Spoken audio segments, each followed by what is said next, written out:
In a quiet, unassuming town nestled between sprawling farmlands and thick woods, life moved at a slow, predictable pace. The streets were lined with modest homes, small businesses, and churches where neighbors gathered every Sunday. But beneath the surface of this seemingly peaceful community lay deep-rooted divisions that had simmered for generations. These divisions weren't just about wealth or politics, they were about race. For decades, the town's black residents had lived on the outskirts both literally and figuratively, while the white majority dominated positions of power. Among these positions was the police department, an institution long criticized for its biased practices. The town's courthouse stood tall in the center of Main Street, a symbol of justice, or so it was meant to be. Inside its walls, Judge Marcus Thompson presided over cases with wisdom, patience, and fairness. A man in his late 50s, Judge Thompson carried himself with dignity.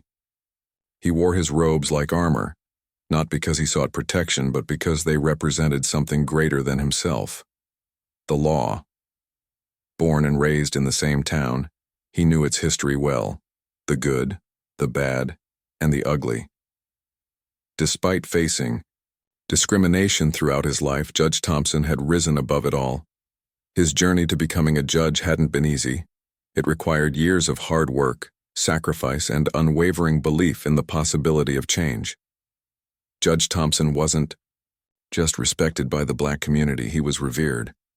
To them, he was more than a judge. He was proof that someone who looked like them could achieve greatness in a world stacked against them. Yet, not everyone saw him the same way. Some members of the predominantly white establishment viewed him as a threat, a challenge to their authority. They whispered behind closed doors, questioning whether a black man could truly remain impartial. Still, Judge Thompson remained undeterred. Every day he walked into the courthouse knowing that his decisions would impact lives, and he took that responsibility seriously. One fateful evening, the fragile peace of the town was shattered when a routine traffic stop turned into a heated confrontation. It began innocently enough. Jamal Carter, a 24-year-old black man, was driving home after picking up groceries. He drove carefully, mindful of the speed limit, aware of how quickly things could escalate if he gave anyone a reason to pull him over. Unfortunately, living in this town meant that sometimes, no matter how careful you were, trouble found you anyway. As Jamal approached the edge of town, blue lights flashed in his rearview mirror. Confused but calm, he pulled over to the side of the road. Two officers stepped out of their patrol car, one older, with graying hair, and the other younger, with a stern expression. Their badges glinted under the streetlights as they approached Jamal's vehicle. "License and registration," the older officer demanded, his tone sharp. Jamal complied without hesitation, handing over the requested documents. "Is there a problem, sir?" he asked politely. "I'm pretty sure I wasn't speeding." The officer glanced at the papers before responding. "We'll decide what the problem is," he said curtly, ignoring Jamal's question. Then came the moment that changed everything. Without explanation, the younger officer leaned toward Jamal's window and announced, "Step out of the car. Now." Jamal froze. "Why? Did I do something wrong?" "You heard me," the officer snapped. "Get out of the car." Reluctantly, Jamal opened the door and stepped onto the pavement. As he did, the officers began questioning him aggressively, their voices rising with each exchange. When Jamal calmly explained that he knew his rights and refused to answer further questions without cause, the situation escalated. One officer accused him of being disrespectful, while the other claimed he was acting suspiciously. Before Jamal could process what was happening, one of them grabbed his arm roughly, twisting it behind his back. "Hey, stop!" Jamal protested, struggling to break free. The struggle only made matters worse. Backup arrived within minutes, and soon Jamal found himself pinned to the ground, handcuffed and accused of resisting arrest. His grocery bags lay scattered on the asphalt, forgotten in the chaos. What should have been a simple traffic stop had spiraled into an arrest, and a video of the incident captured by a passerby would soon ignite outrage across the nation. Unbeknownst to Jamal and the officers, a woman named Lisa Harper had been parked nearby, waiting for her teenage son to finish basketball practice. From her car, she witnessed the entire altercation unfold. Horrified by what she saw, Lisa grabbed her phone and started recording. Her hands trembled as she filmed the officers shouting orders and forcing Jamal to the ground. She zoomed in as one of them searched his car without permission, tossing items aside carelessly. By the time the video ended, tears streamed down Lisa's face, not just for Jamal but for the countless others who had likely endured similar treatment. Later that night, unable to sleep, Lisa uploaded the footage to social media. She added a caption, "This is why we can't stay silent anymore." Within hours, the video went viral. People from all corners of the country watched in disbelief as the events played out on their screens. Comments flooded in, some expressing anger, others offering support, and a few attempting to justify the officers' actions. Hashtags like "Sauter Justice for Jamal" and "Nakshu End Police Brutality" trended nationwide, drawing attention to the systemic issues plaguing law enforcement. Back in the town, news of the video spread rapidly. Residents woke up to find their peaceful little community thrust into the national spotlight. For many, the images confirmed what they already suspected, that racism and abuse of power were alive and well within the police department. Protesters gathered outside the courthouse holding signs that read "Black Lives Matter" and "No Justice, No Peace." Others organized rallies demanding accountability and transparency. Local leaders called for investigations, while activists urged citizens to vote for reform-minded officials in upcoming elections. Amid the growing outcry, Judge Marcus Thompson received word that the case would land on his docket. As the presiding judge, he would oversee the preliminary hearing and determine whether there was sufficient evidence to proceed to trial. News of this assignment sent shockwaves through the town. While some celebrated the prospect of having a fair-minded judge review the case, others bristled at the idea of a black man wielding such authority over white officers. For Judge Thompson, this moment was both personal and professional. On one hand, he understood the weight of the decision resting on his shoulders. This wasn't just about Jamal. It was about sending a message to the community and the nation that justice could prevail, even in the face of entrenched prejudice. On the other hand, he knew the challenges ahead. There would be pushback, criticism, and perhaps even threats. But Judge Thompson had faced adversity before, and he refused to let fear dictate his actions. As he prepared for the hearing, he reminded himself of the oath he had taken, to uphold the law impartially, without regard for race, creed, or background. Little did he know, the battle for justice was only beginning. The stage was set for a clash that would test the limits of authority, morality, and the very fabric of the town's identity. And as Judge Thompson walked into the courthouse the morning of the hearing, he carried with him not just the hopes of the marginalized, but also the burden of proving that true justice knows no color.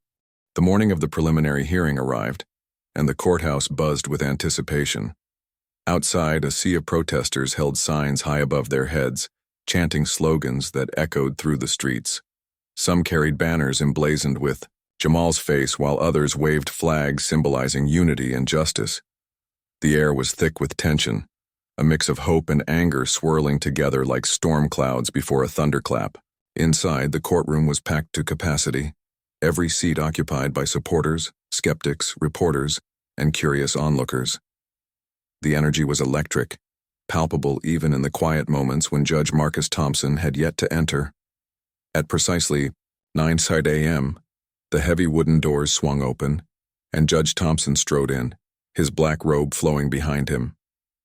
His presence commanded respect, though not everyone in attendance felt inclined to give it. As he took his place at the bench, the room fell silent except for the faint rustling of papers and the occasional cough. With a firm strike of his gavel, he called the court to order. "This is a place of law," he began, his voice steady and authoritative. "I expect civility from all parties involved. Let us proceed." Almost immediately, the defense attorneys representing the officers launched their first salvo. Rising to their feet, they addressed the judge directly, their tone sharp and confrontational. "Your Honor," one of them said, "we must raise an objection regarding your impartiality in this matter." Gasps rippled through the gallery as heads turned toward the judge. The attorney continued undeterred. Given your background and shared identity with the defendant, there is reasonable concern that you may harbor bias against our clients. We respectfully request that you recuse yourself from this case.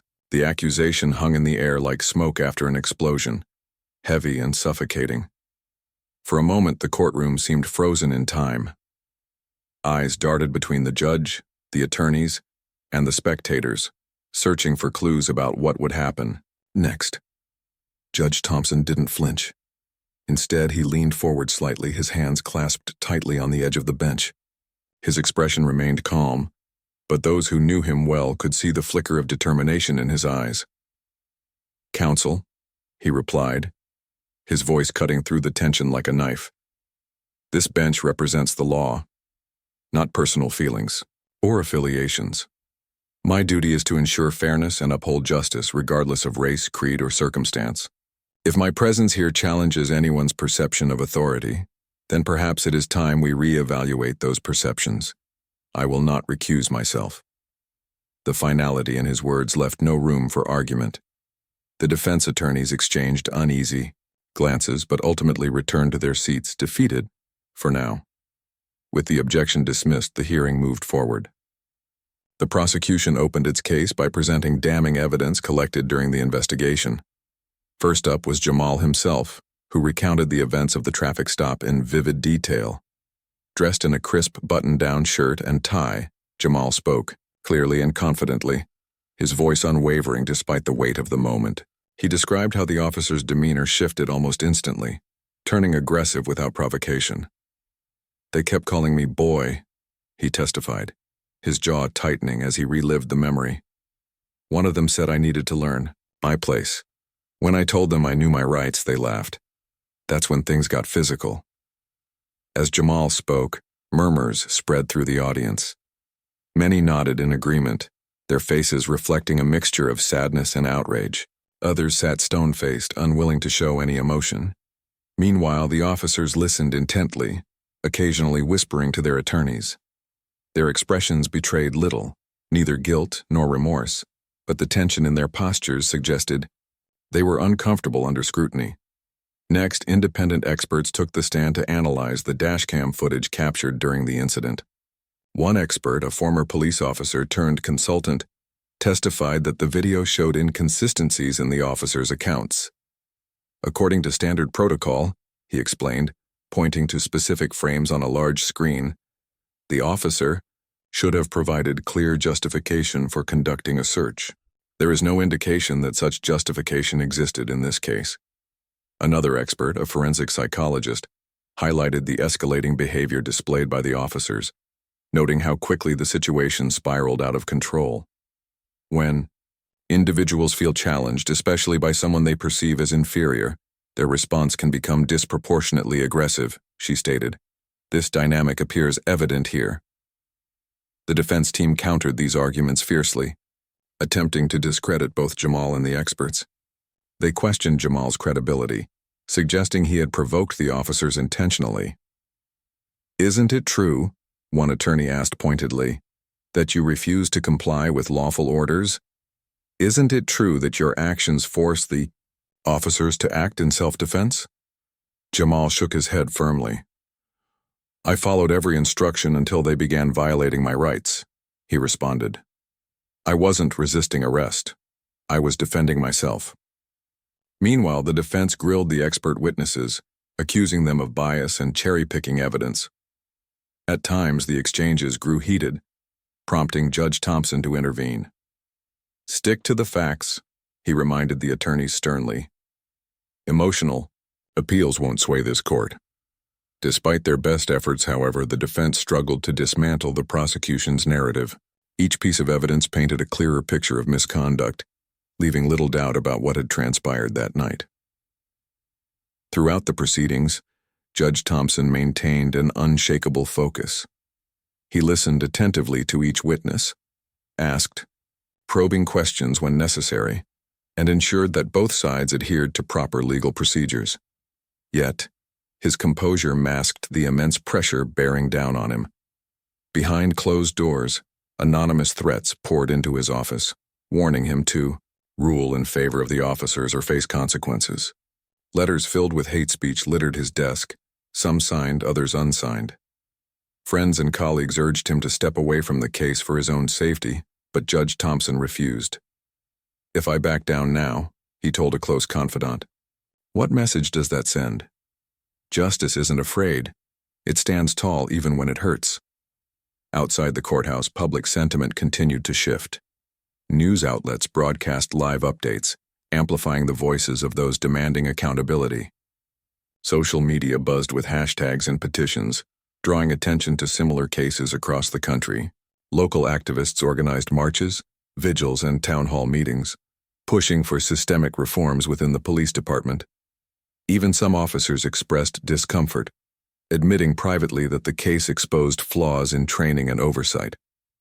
Still, resistance remained strong among certain factions, particularly those invested in preserving the status quo. By the end of the day, fatigue settled over the courtroom like a heavy blanket. Witnesses had been cross-examined, evidence presented, and arguments made. As Judge Thompson adjourned the session, the crowd spilled onto the steps outside, debating passionately about what might come next. Supporters of Jamal cheered, hopeful that the tide was finally turning. Critics muttered darkly, vowing to fight back if the ruling went against the officers. And somewhere in the middle stood Judge Thompson, a man caught between two worlds, determined to do what was right, even if it meant standing alone. As the sun dipped below the horizon, casting long shadows across the town square, the weight of the day lingered in the air. The battle for justice was far from over, but one thing was certain. Judge Marcus Thompson had ignited a spark that couldn't be extinguished. Whether it would grow into a flame capable of transforming the community, or fizzle out under the weight of opposition, remained to be seen. But for now, the people of the town and the nation waited with bated breath, eager to witness the next chapter in this unfolding drama. The days following the preliminary hearing were a whirlwind of emotions, debates, and mounting tensions. The courtroom had become more than just a venue for legal proceedings. It was now the epicenter of a community grappling with its identity. Outside, protests continued to swell, drawing larger crowds each day. Supporters of Jamal Carter held vigils, their candles flickering in the cool evening air as they chanted slogans demanding justice. Meanwhile, counter-protests emerged, led by those who believed the officers were being unfairly targeted. The divide between the two sides deepened, with both groups growing increasingly vocal and entrenched in their beliefs. Inside the courthouse, the trial moved into its next phase. Witnesses took the stand one by one, their testimonies painting starkly different pictures of what had transpired during that fateful traffic stop. On the prosecution's side, neighbors and acquaintances of Jamal spoke about his character. A teacher from his high school described him as a bright young man with a promising future. A co-worker recalled how Jamal always went out of his way to help others, whether it was covering shifts at work or lending an ear to someone in need. These accounts humanized Jamal, turning him from a name on a docket into a real person with dreams, struggles, and aspirations. But the defense wasn't about to let these narratives go unchallenged. They called upon witnesses who portrayed Jamal in a less favorable light. One former classmate claimed he remembered Jamal having a short temper in school, while another suggested he occasionally got into arguments. These attempts to cast doubt on Jamal's credibility fell flat for many in the gallery, who saw them as desperate ploys to distract from the core issue, the officer's conduct. Still, the defense pressed on, determined to create reasonable doubt. As the trial progressed, the focus shifted back to the officers themselves. Under cross-examination, cracks began to form in their carefully constructed defenses. When asked why they initiated the search of Jamal's car without probable cause, one officer hesitated, then muttered something about gut feelings. The prosecution seized on this, pointing out that gut feelings weren't enough to justify violating constitutional rights. Another officer admitted under questioning that he didn't recall issuing Miranda warnings before placing Jamal under arrest. Critical oversight that further undermined their case. One particularly explosive moment came when the younger officer, visibly uncomfortable under scrutiny, blurted out a comment that sent shockwaves through the courtroom. People like him, he said, referring to Jamal. They don't understand authority. You have to show them who's boss. The room erupted in murmurs, with some spectators audibly gasping. Judge Marcus Thompson immediately intervened, slamming his gavel down hard.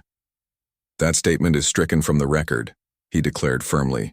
This court will not tolerate language that perpetuates stereotypes or prejudice. Despite the controversy, the defense doubled down, attempting to frame the incident as an isolated misunderstanding rather than part of a broader pattern of misconduct. Their closing arguments leaned heavily on themes of law enforcement's difficult job and the challenges officers face daily. Our clients put their lives on the line to protect this community, one attorney argued passionately. They made mistakes, yes, but does that warrant ruining their careers? Does that warrant tearing apart the fabric of trust between citizens and police? It was a powerful appeal, designed to tug at the heartstrings of jurors who might sympathize with the pressures faced by law enforcement. Yet the prosecution countered with equal fervor. In her closing remarks, the lead prosecutor reminded the jury of the evidence presented, the inconsistencies in the officers' stories, the expert testimony highlighting violations of protocol, and the undeniable humanity of Jamal Carter. This isn't just about one man, she emphasized, her voice resonating through the packed courtroom. This is about holding those in power accountable when they abuse it. If we look away now, we condone injustice, and we tell everyone watching that some lives matter more than others. Throughout the trial, Judge Thompson remained a pillar of composure, guiding the proceedings with precision and fairness. He instructed the jury meticulously, ensuring they understood the gravity of their decision. Your task is not easy, he told them solemnly. You must weigh the evidence objectively, free from bias or preconceived notions. Remember, your verdict will shape not only the lives of those directly involved, but also the future of this community. With those words, the jury retired to deliberate. As they disappeared behind closed doors, the courtroom emptied slowly, leaving behind an eerie silence. Reporters camped outside, microphones ready, waiting for any update. Protesters gathered nearby, their chants echoing faintly in the distance. And inside his chambers, Judge Thompson sat alone, reflecting on the enormity of the moment. He knew the verdict would ripple far beyond the confines of the courthouse, setting a precedent that could either inspire hope or deepen despair. Hours turned into days as the jury deliberated. Tensions reached a fever pitch, with speculation running rampant. Some feared the worst, that the jury might side with the officers due to societal biases. Others clung to optimism, believing that the overwhelming evidence would prevail. Finally, after 3 grueling days, the foreman emerged, announcing that a verdict had been reached. The courtroom filled once again, buzzing with anticipation. Jamal sat stoically beside his lawyer, his hands clasped tightly together. The officers looked straight ahead, their faces unreadable masks. Judge Thompson took his place at the bench, striking the gavel to call the court to order. Has the jury reached a verdict? He asked, his voice steady despite the weight of the moment. We have, Your Honor, the foreman replied, standing up. With bated breath, everyone listened as he read aloud the decision. On all counts of misconduct, guilty. For a split second there was silence. Then pandemonium broke out. Cheers erupted from supporters of Jamal, tears streaming down faces as hugs were exchanged. News crews scrambled to capture the historic moment, their cameras flashing wildly. Even some jurors wiped away tears, visibly moved by the outcome. For the officers, however, the verdict was devastating. Heads bowed low, they stared at the floor, unable to meet the eyes of those around them. Judge Thompson allowed the celebration to continue for a few moments before calling for order. Once the room quieted, he addressed the crowd.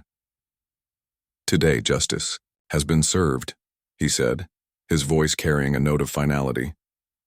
But let us not forget that true justice requires more than a verdict. It demands accountability, reform, and a commitment to building bridges where walls once stood. Let this be a beginning, not an end. In the days that followed, the town transformed. Community leaders organized forums to discuss systemic issues within law enforcement, inviting experts, activists, and even willing officers to participate. Jamal became a symbol of resilience, using his platform to mentor young people and advocate for change. And Judge Thompson? He returned to his chambers, knowing full well that the fight for equality and justice was far from over. But for now, he allowed himself a small measure of satisfaction. Against all odds, courage had triumphed, and in doing so, it had sparked a movement that promised to reshape the town forever. The verdict sent shockwaves through the town, reverberating far beyond the courthouse walls. For many, it was a moment of vindication, a long overdue acknowledgement that systemic injustice could no longer be ignored.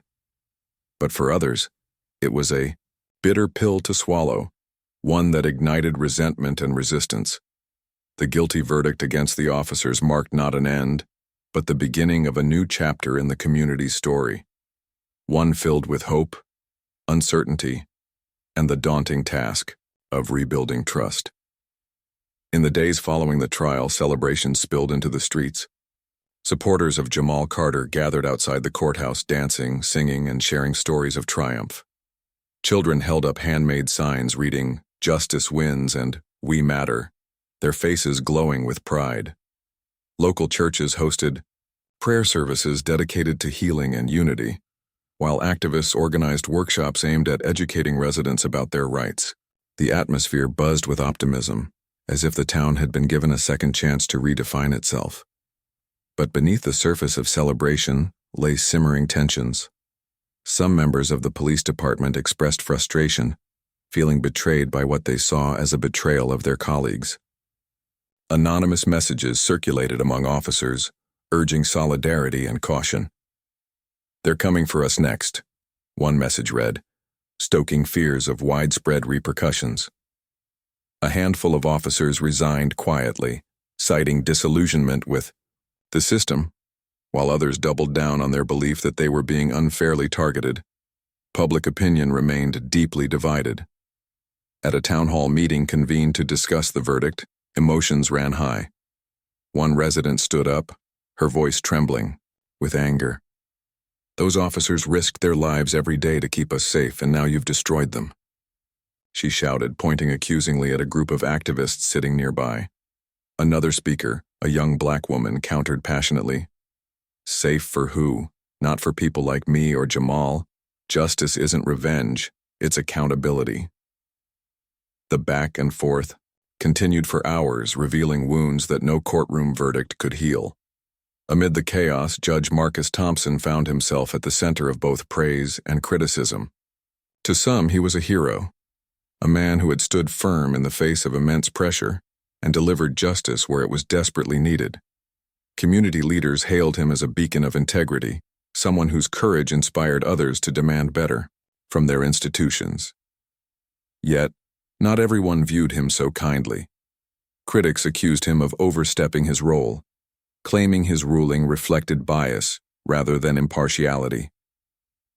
Social media lit up with vitriolic comments targeting him personally, questioning everything from his qualifications to his motives. Despite the backlash, Judge Thompson remained resolute. He understood that change rarely came without resistance, and he refused to let fear dictate his actions. In private moments, however, the weight of the situation pressed heavily upon him. Late at night, alone in his study, he replayed the trial. In his mind, the heated arguments, the raw emotion, the flicker of doubt in some jurors' eyes. He knew the road ahead would be fraught with challenges, but he also believed that progress was worth fighting for. As the dust began to settle, efforts to reform the police department gained momentum. Activists pushed for comprehensive training. Programs focused on de-escalation techniques, cultural sensitivity, and implicit bias awareness. They called for increased transparency, including mandatory body cameras and independent oversight committees to review cases of alleged misconduct. Some progressive voices even suggested reallocating funds from law enforcement to social services, arguing that addressing root causes of crime, poverty, lack of education, and mental health issues would create safer communities. Not all reforms were met with enthusiasm. Many officers resisted changes they perceived as undermining their authority or making their jobs more difficult. During a tense meeting between city officials and union representatives, one veteran officer voiced his concerns bluntly. "How are we supposed to protect this town when you tie our hands behind our backs?" he asked, his tone laced with frustration. While some acknowledged the need for improvement, they worried that hasty reforms might lead to unintended consequences, such as rising crime rates or decreased morale within the force. Still, there were glimmers of hope. A small group of officers broke ranks, joining community dialogues and expressing willingness to listen. Officer Rachel Hayes, a 10-year veteran, became an unexpected ally in the push for reform. "I didn't join this job to hurt people," she told a crowd at a local forum. "I joined because I wanted to make a difference. If we can learn how to serve everyone equally, then maybe we can start earning back the trust we've lost." Her words resonated with many, sparking conversations about collaboration rather than confrontation. Meanwhile, Jamal Carter emerged as a powerful advocate for change. Though the trial had taken an emotional toll on him, he channeled his energy into activism, determined to ensure that his experience wasn't in vain. He partnered with youth organizations, hosting workshops designed to empower young people of color. "Knowledge is power," he often said during these sessions. "You need to know your rights, but more importantly, you need to believe in your worth. No one gets to tell you otherwise." Jamal's transformation inspired countless others. Teenagers who once felt powerless began speaking out at school board meetings and organizing peaceful protests. Parents started having tough conversations with their children about navigating interactions with law enforcement safely. Even businesses got involved, pledging support for initiatives aimed at fostering inclusivity and equity. Slowly but surely, the town began to shift. Not perfectly, not completely, but enough to plant seeds of lasting change. Yet, the journey was far from smooth. Backlash followed every step forward. Protesters advocating for reform faced counter-protests, sometimes escalating into verbal altercations or worse. Online harassment intensified, targeting not only Jamal and Judge Thompson but also anyone perceived as sympathetic to their cause. Anonymous threats continued to flood Judge Thompson's office, forcing him to hire security detail for protection. Despite these obstacles, he remained steadfast, viewing each challenge as further proof that the work mattered. One evening, Judge Thompson addressed a packed auditorium at the town's annual Unity Day event. Standing before a diverse audience, he spoke candidly about the complexities of justice. "True justice isn't just about punishing wrongdoing," he said, his voice steady yet compassionate. "It's about creating systems that uplift everyone regardless of race, gender, or background. It's about recognizing our shared humanity and working together to build a future where fairness isn't the exception, it's the rule." His speech earned a standing ovation, but he left the stage knowing that applause alone wouldn't solve the problems facing the town. Real change required sustained effort, patience, and humility. As he walked home under the starlit sky, he allowed himself a rare moment of reflection. He thought about the generations who had come before him, the ones who had fought tirelessly for equality, and those who would follow. He thought about Jamal, whose bravery had sparked a movement, and the officers willing to confront uncomfortable truths. And he thought about the town itself, imperfect yet resilient, striving toward something greater. The verdict may have signaled a turning point, but the battle for justice was ongoing. For Judge Marcus Thompson, for Jamal Carter, and for the entire community, the fight was far from over. But with each small victory, with each act of courage, they moved closer to a brighter, fairer tomorrow. Months after the verdict, the town began to settle into a fragile new rhythm. The initial euphoria of the guilty ruling had faded, replaced by the hard work of implementing reforms and addressing deep-seated divisions. Change didn't happen overnight, it never did, but the seeds planted during those turbulent days were starting to sprout. For some, this was a time of hope. For others, it was a period of grudging adaptation. Either way, life in the town was forever altered. Jamal Carter became a household name, not just locally but across the nation. His story resonated with people far beyond the small community where it unfolded. Invitations poured in from cities and organizations eager to hear him speak about resilience, justice, and the importance of standing up against oppression. At first, Jamal hesitated. He wasn't sure he wanted to step into the spotlight. He had never sought fame or recognition. But as letters and messages arrived from strangers thanking him for inspiring them to fight for their own rights, he realized his voice carried weight. He started traveling to share his experiences, speaking at schools, colleges, and community centers. His talks weren't polished speeches filled with grandiose language. Instead, they were raw, honest reflections on what it meant to be marginalized and how systemic injustices could only be dismantled through collective action. "I'm no hero," he would often say, his tone humble yet firm. "I'm just someone who refused to stay silent when I saw something wrong. If we all do that, speak up, stand together, we can make real change."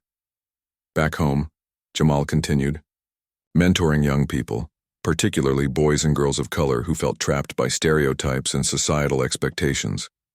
He organized mentorship programs, sports leagues, and art workshops, giving kids safe spaces to express themselves and dream big. One of his proudest achievements was launching a scholarship fund for underprivileged students pursuing higher education. Funded partly by donations inspired by his activism, the program quickly gained traction, helping dozens of teenagers take steps toward brighter futures. While Jamal worked tirelessly to uplift the next generation, Judge Marcus Thompson faced fresh challenges in the courthouse. The backlash against him hadn't subsided entirely. If anything, it intensified in certain circles. Anonymous threats persisted, forcing him to maintain heightened security measures both at work and at home.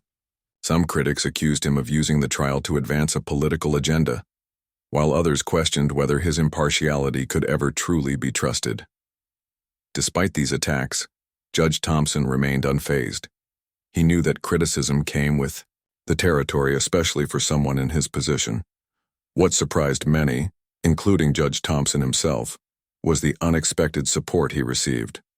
Letters flooded his office not just from allies within the Black community, but also from unlikely sources: former adversaries, retired officers, and even ordinary citizens who once doubted him. One letter stood out, a handwritten note from an elderly white woman named Margaret, whose family had lived in the town for generations. "I've always believed in fairness," she wrote, "but I admit I didn't think much about how unfair things were until now. Thank you for showing me there's another way." These words reminded Judge Thompson why he had chosen this path in the first place. It wasn't about winning arguments or proving detractors wrong. It was about planting seeds of understanding that might grow into something meaningful over time. With renewed determination, he pushed forward, advocating for policies aimed at reducing racial disparities in sentencing, expanding access to legal resources for marginalized groups, and fostering greater transparency within the judicial system.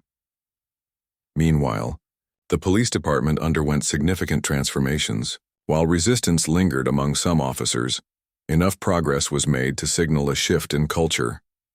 Mandatory training sessions on implicit bias, de-escalation tactics, and cultural competency became standard practice. Body cameras were distributed to every officer, and footage was reviewed regularly by an independent oversight committee tasked with ensuring accountability.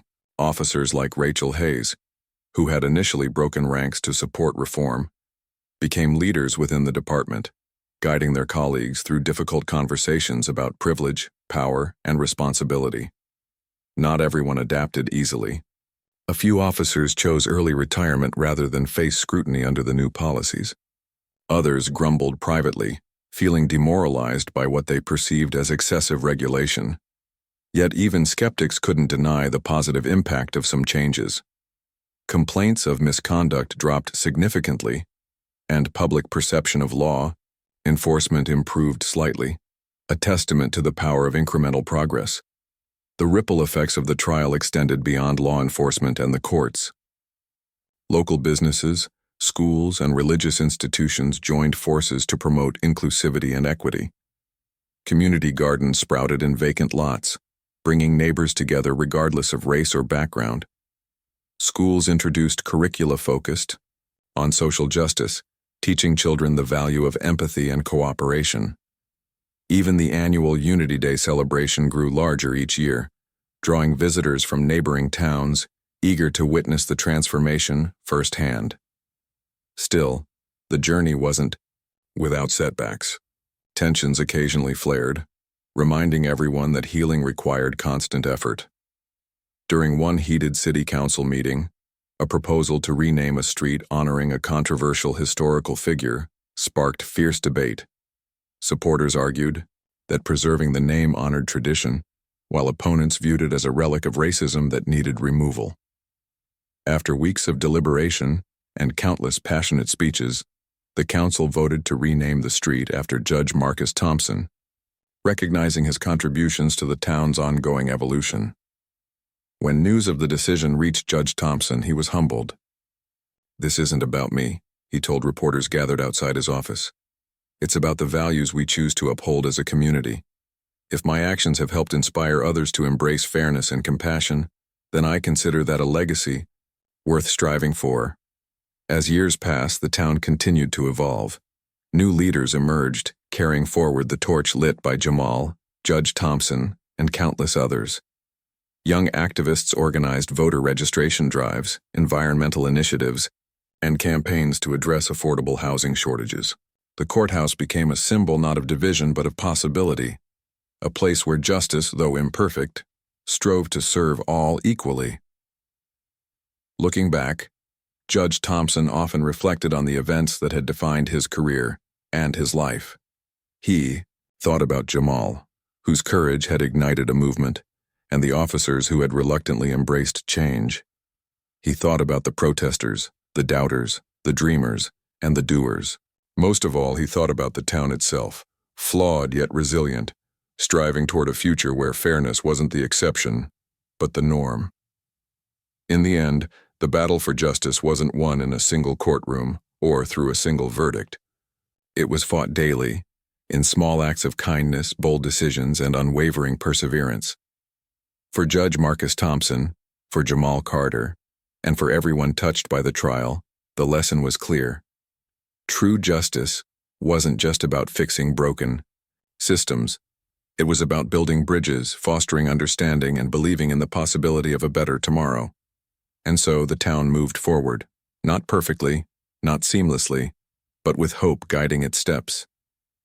The scars of the past remained, serving as reminders of how far they'd come and how much farther they still had to go. But amidst the challenges there was light, a flicker of promise that grew brighter with each passing day.